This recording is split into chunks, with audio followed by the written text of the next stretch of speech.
Hi, I'm Christy. Today I want to talk about 5 years of discovery, growth, and new lessons learned. Looking at the calendar, it's hard to believe that I've been blogging on here for 5 years. Where has the time gone? So much has happened. AJ finished high school and then started a job skills program. COVID hit. Life has begun to return to some semblance of normal, and here I am, still blogging away. Let's take a look back. When I started blogging, I really wasn't sure what I was doing. And I'm not sure I really want to look back at some of those first posts. But for nostalgia's sake, I've got a link to my first ever blog post over on the blog. You can find that at www.havenofhopeforme.com. This originally posted in May of 2022. After that post, I did a few weeks talking about milestones and goals. Including it in that time is one of my favorite posts, topic-wise anyway, where I distinguish between milestones and inchstones. You can find a link over on the blog. In case you're not familiar with the term inchstone, it's basically acknowledging that sometimes big accomplishments have to be broken down into bite-sized chunks. And each chunk can take a long time to learn, so a celebration of each inchstone helps keep perspective and reminds people that progress is being made, even when that progress is slow. I then did a series on IEPs, or individualized education plans, and how they work in a school setting. I've got a link to the first post in that series over on the blog. While I haven't talked a lot about school issues since then, and things might have changed a bit since the series was written, I think it'll probably still give you a pretty good idea of how things work in a public school setting.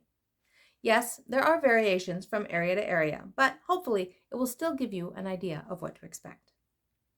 While this post would seem to be never ending, if I list every series that I've done, I've covered topics like therapy, receiving a diagnosis, and sensory issues, including a post that I've got a link to on weighted blankets. The post is about a weighted blanket that I received. I highly recommend them, and this particular one is still going strong for us. Over the years, I've tried to address issues and interests that would apply to a broad range of families. Travel and the planning that goes into it. Holidays and how special needs impact them. And learning to drive or not.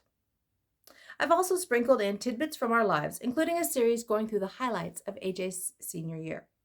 I hope that it showed how someone with special needs can still participate and be impacted by a major milestone year. As time progressed, I tried to creatively come up with topics to cover. I addressed things like how to find encouragement and support that you need to continue on this journey with special needs. I also addressed the importance of taking care of yourself as a caregiver so that you can continue to provide the support your loved one needs. During COVID, I did a series about staying active and engaged in life. And yes, it focused on special needs, but I suspect we could go back and learn from something for ourselves as well. I also have to admit, I'm glad that part of our life is over. Hopefully forever. Somewhere along the line, I shifted gears and started focusing more on adult issues, or at least post-school issues. How to plan for the future, transitions, living options, jobs, those kinds of things.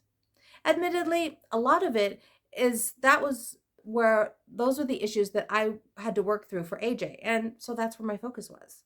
But I don't think that a lot of people talk about these kinds of issues, and that needs to change. I'm trying to do my part. I've talked about AJ off and on over the years. Usually when he hits some kind of milestone, I post about it, including his 18th birthday. That led to a post where I explained a family term, half adult. You can find a link to that post over on the blog. I posted consistently about AJ's birthday, mostly because it's hard for me to comprehend how he could possibly be as old as he is. I keep saying that I'm not old enough to have a kid who's this old. And while my husband keeps assuring me that I am, I prefer living in denial.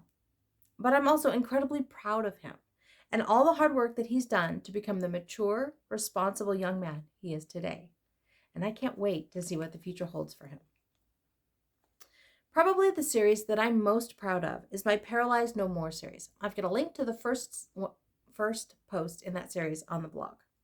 The series is long, but it's also the most thorough coverage of all the transitions that can or should happen when someone with special needs turns 18. That's the magic age when a person can suddenly qualify for support and benefits without consideration to their parents' income or situation. So many adults will suddenly qualify for things because they have no income. I named it Paralyzed No More because some of those things literally paralyzed me in fear and overwhelm. Applying for SSI was the big one. In fact, it so paralyzed me that we just received confirmation that AJ qualifies a week ago. Because even after I wrote that other series, I was still paralyzed with fear and overwhelm on that particular topic. It took me another almost 4 years to get approved, but more on that in a few weeks. And since I didn't complete 100% of those transitions as I was writing that initial series, I started Paralyzed No More Part 2 this fall. You can find a link to the first post in that one, again, over on the blog. This series has been more sporadic, with updates in between other series. But as I was hoping, it provided me with the accountability I've needed to continue to complete the last couple of transitions for AJ. As plans come to fruition, I'm glad to see that this part of my life is coming to a close. Yes, there will always be maintenance that has to be completed for some of these things, but having the majority of them completed is a huge weight off my shoulders. My hope is that these two series can be a map and encouragement to you as you progress through the journey of obtaining services and support for your loved one with special needs. If I can get over the mental blocks and hurdles that were thrown at me, I know you can too. And I'm happy to cheer you on anytime you need encouragement. Just let me know. As I look back over all of these topics, I'm humbled and grateful for this journey. Humbled that others have joined me along the way to encourage me. Grateful for friends who have helped me come up with topics to cover when I ran out of ideas. Grateful for the growth journey that has brought me. Grateful for the growth this journey has brought as I've learned more about myself and a ton new skills. And incredibly grateful for all of you who have joined me along this way. I hope that you've enjoyed your journey with me, and I hope that you plan to continue journeying along with me. Life is hard. Life with special needs is one that few understand if they haven't lived it themselves. And that brings me right back to why I started this blog in the first place. To be a place where we can come together, encourage each other, and provide support and ideas as we continue our journey with special needs. I'm grateful, I'm humbled, and I am incredibly blessed. Here's to many more years of journeying together. So my question for you this week is this: what are you most grateful for? How has special needs changed your life? I'd love to hear your experiences and your thoughts. You can leave me a comment below, or you can leave me a comment over on the blog. Again, that's at www.havenofhopeforme.com. This originally posted in May of 2022. If you prefer, you can always email me at Christy, CHRISTY, at havenofhopeforme.com. Humbled and grateful for the last 5 years, and looking forward to many more so that I can continue to say that life is good and there is never a dull moment.